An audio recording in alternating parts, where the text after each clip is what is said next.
what is the purpose of maintenance and what are the different types of maintenance.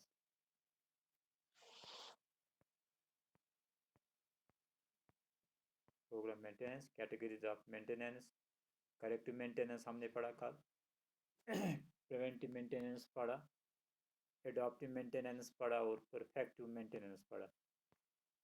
आज हम शुरू करेंगे debugging. एक और टॉपिक शुरू करेंगे डिबगिंग। Yes sir. जैसे मैंने आपको पहले भी कहा है, बग हम कहते हैं एरर को। बग कंप्यूटर साइंस में हम जब बग की बात आती है तो बग हम एरर को बोलते हैं, जिसे हम इंग्लिश में एरर बोलते हैं, तो हम यहाँ इसको बग बोलते हैं। डिबग सर आवाज साफ नहीं आ रही है। हाँ, मैं बोलता है बग हम एरर को कहते हैं। बग हम एरर को कहते हैं। कंप्यूटर सॉफ्टवेयर में अगर कोई एरर आए तो उस एरर को हम बग कहते हैं। तो उसके बाद हो गया डिबग। डिबग हो गया एरर को सॉल्व करना, एरर को दूर करना। ठीक है, आप सुन रही हो? सर। आवाज आ रही है आप? Yes sir. हाँ, यानी बग हो गई एरर, डिबग हो गया एरर को दूर करना, एरर को ठीक करना। क्या यानी हमने कल भी ये कहा, जब हम किसी कस्टमर को सॉफ्टवेयर देते हैं, इंस्टॉल करते हैं उसके कंप्यूटर पे, फिर उसमें एरर्स आती रहती हैं, तो फिर हम उन एरर्स को दूर करते रहते हैं। इसी तरह जब हम सॉफ्टवेयर बनाते हैं, किसी ने हमें बताया कि मुझे सॉफ्टवेयर बना के दीजिए, तो हम कंपनी में जब सॉफ्टवेयर बनाते हैं तो सॉफ्टवेयर बनाने के दौरान भी एरर्स आती हैं, उन एरर्स को भी हम दूर करते हैं और उससे भी हम डिबगिंग ही कहते हैं। The process of identifying the errors. The process of identifying the errors in a software program. सबसे पहले क्या देखना है कि एरर कहाँ आ गई। अगर सॉफ्टवेयर में एरर आ गई तो कहाँ आ गई एरर इसमें। फॉर एग्जांपल, अगर मैंने प्रोग्राम बनाया, अगर मैंने सॉफ्टवेयर बनाया कैलकुलेटर का, एडिशन, सब्ट्रैक्शन, मल्टीप्लिकेशन, डिवीजन, ठीक है, इसमें एरर आती है, मुझे पहले चेक करना है ये एडिशन में एरर आती है, ये सब्ट्रैक्शन में एरर आती है, ये मल्टीप्लिकेशन में आती है या डिवीजन में आती है, ये कहाँ एरर आती है। That is identifying the errors. यानी पहले हमें एरर को ढूंढना है, पहले हमें चेक करना है कि प्रोग्राम में कहाँ एरर आ गई।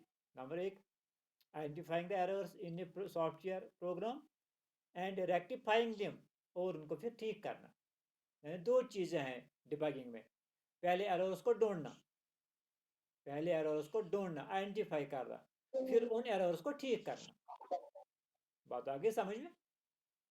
Yes sir. पहले एरर्स को ढूंढना, फिर एरर्स को दूर करना, इसी को हम कहते हैं debugging, is called debugging. Debugging makes the program error free. ये तो ज़रूरी बात है, जब हम डिबगिंग करेंगे तो उसके बाद प्रोग्राम क्या बनेगा, एरर फ्री बनेगा, उसमें कोई एरर फिर नहीं रहेगी। मकसद तो ये है डिबगिंग का मकसद ही ये है कि उसमें से एरर दूर करना।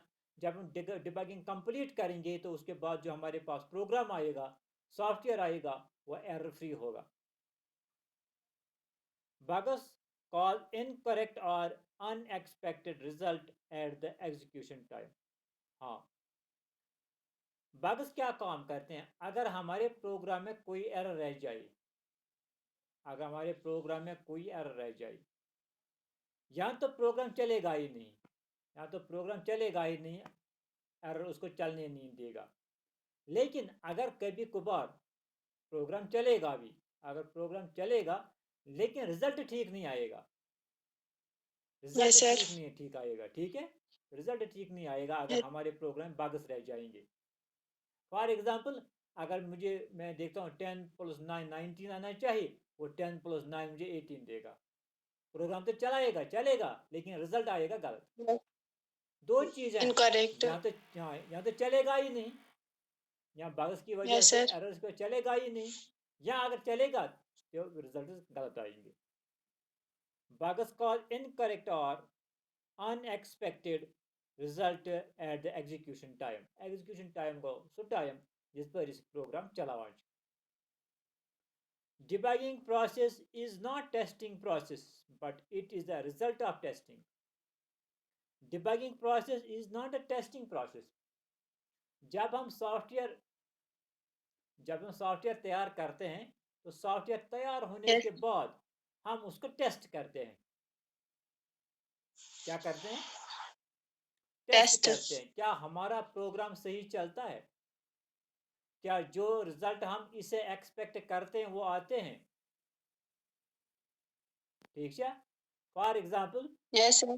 फॉर एग्जाम्पल हम अगर नेम लेंगे फॉर एग्जाम्पल हमने किसी दुकानदार को सॉफ्टवेयर दे दिया उसको हमने वो ये क्या नेम उसमें एक ऑप्शन आता है नेम जहाँ उसको नेम भरना है खरीदार का नेम भरना है उसमें ठीक है हम चेक करते हैं Yes, sir. क्या इसमें खरीदार का नाम आता है और ये भी हमें देखना पड़ता है कितने कैरेक्टर उसका लॉन्ग होना चाहिए 10 20 25 नाम कितना बड़ा होना चाहिए ये भी हम उसमें तय करते हैं फिर टेस्टिंग में देखते हैं क्या वो इतना लेता है Yes. ठीक है क्या ये बिल का टोटल सही करता है अगर एक बिल बनाता है अगर दुकानदार ने किसी कस्टमर को चीज़ भेज दी 5 10 15 20 अब वो उससे बिल निकालता है उस सॉफ्टवेयर से बिल निकाल कंप्यूटर खाला सारी आइटम योर लेखान अमाउंट कोता ठीक कोता पत बन Yes, sir.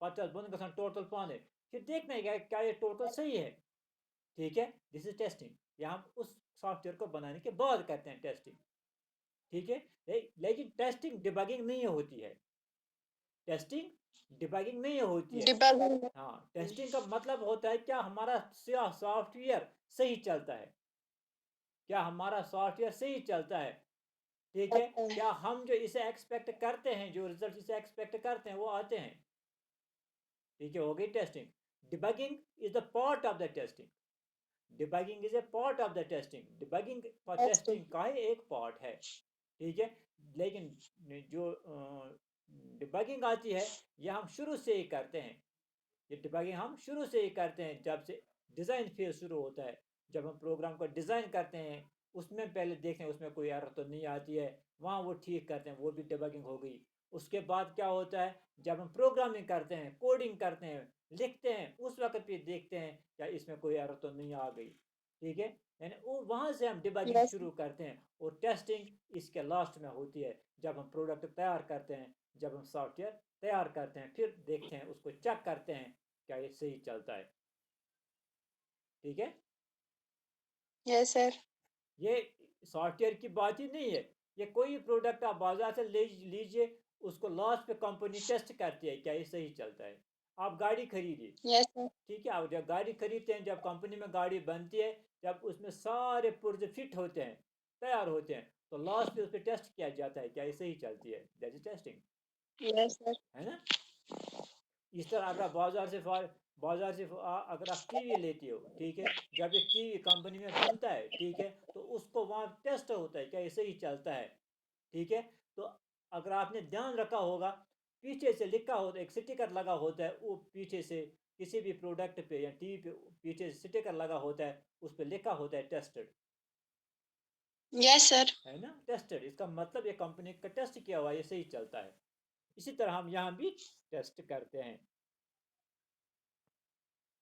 हाँ अब देखेंगे हम एरर्स एंड डिस टाइप्स जो एरर एंड डिस टाइप्स जो डिबगिंग के साथ एरर्स एंड डिस टाइप्स है इसमें से क्वेश्चन आता ही आता है एग्जाम में बी श्योर इसमें से क्वेश्चन आएगा एग्जाम में एरर्स में से error and sir this screen पे टाइप्स debugging नहीं दिखता है हाँ सर स्क्रीन पे डिबगिंग नहीं दिखता है डिबग नहीं दिखता वो सर सर यहाँ पे ये इंटरनल डॉक्यूमेंटेशन कल का है हाँ।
अब दिखाई देता है? Yes, sir. हाँ, डिबगिंग तो ऊपर लिखा है। Yes, sir. The process of identifying the errors in a software program and rectifying them is called debugging. Debugging makes the Yes, sir. program error-free. Bugs cause incorrect or unexpected result at the execution time.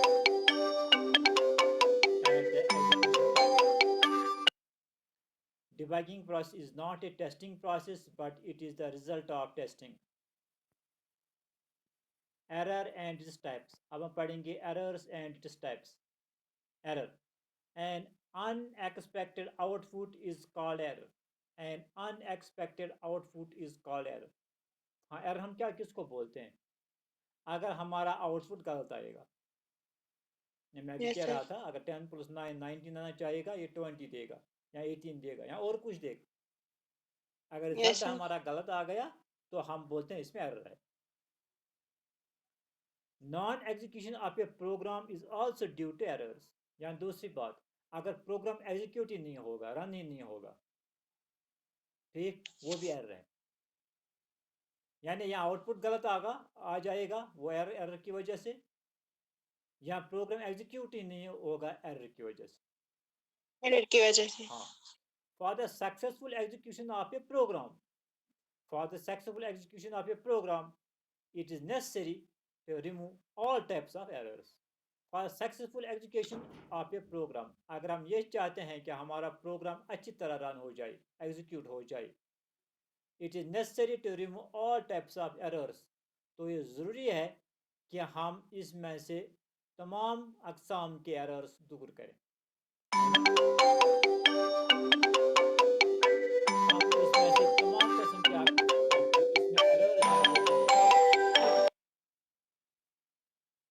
Error is also called bug. मैं भी कह रहा था error को हम क्या कहते हैं?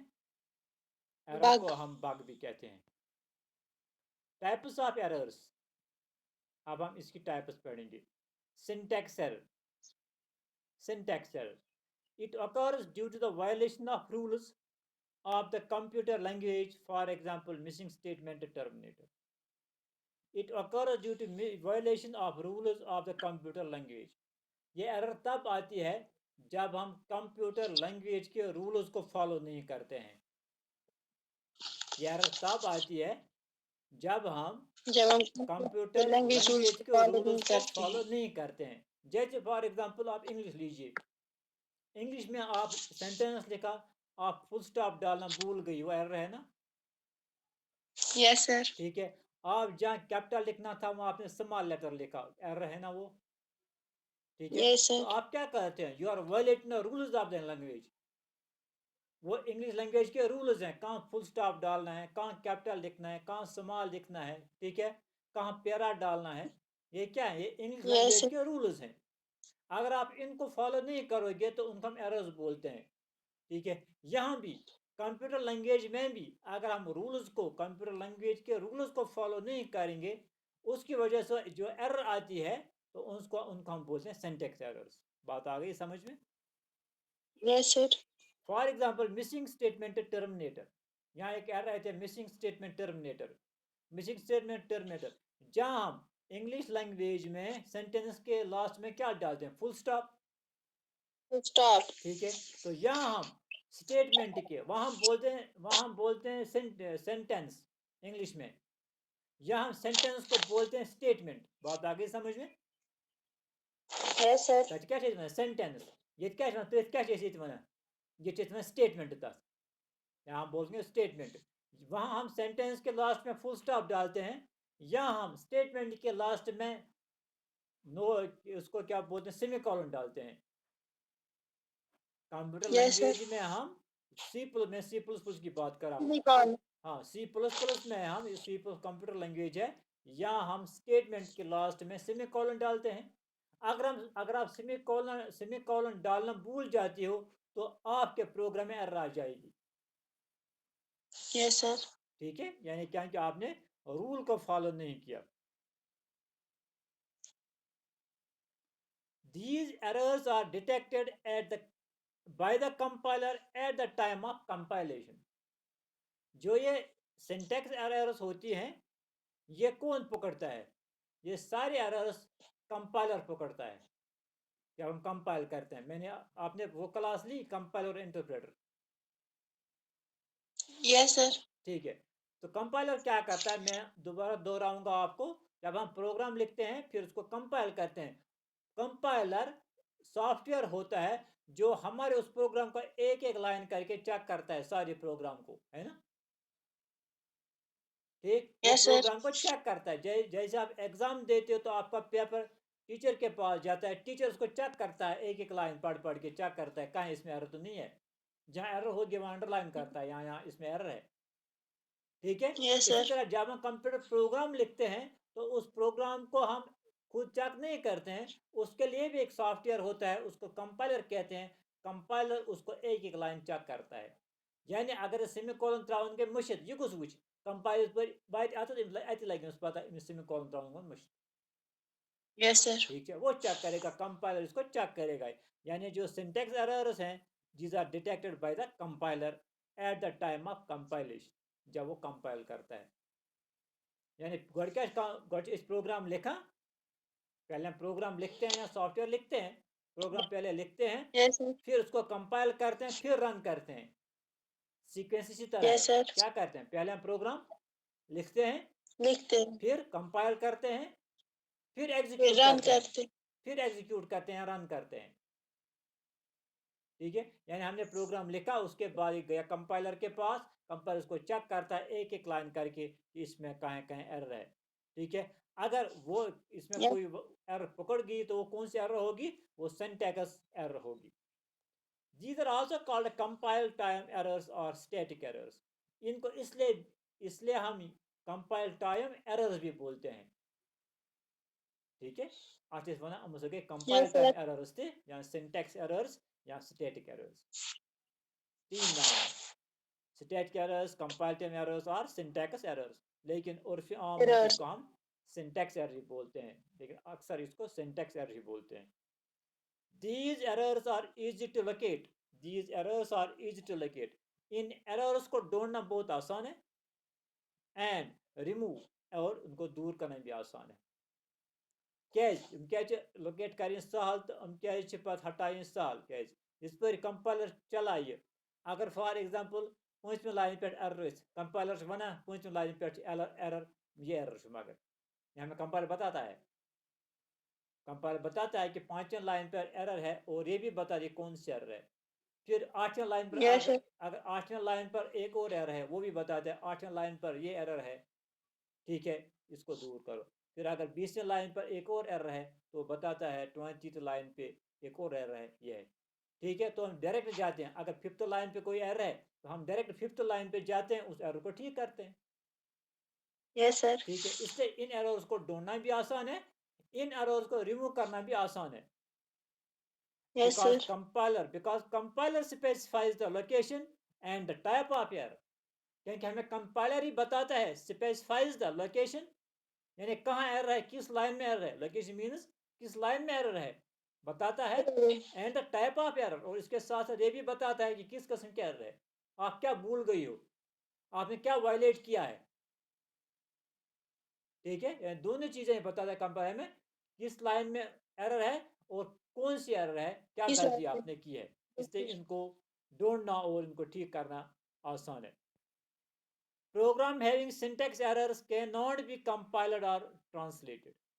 किसी भी प्रोग्राम में जिसमें सिंटैक्स एरर हो वो कंपाइलर या ट्रांसलेट नहीं होगा, यानी वो रन नहीं होगा जब तक सारी की सारी एक एक करके सारी की सारी कंपाइल टाइम एरर्स या सिंटैक्स एरर्स आपके प्रोग्राम से दूर नहीं हो जाएंगी, तब तक आपका प्रोग्राम एग्जीक्यूट नहीं होगा।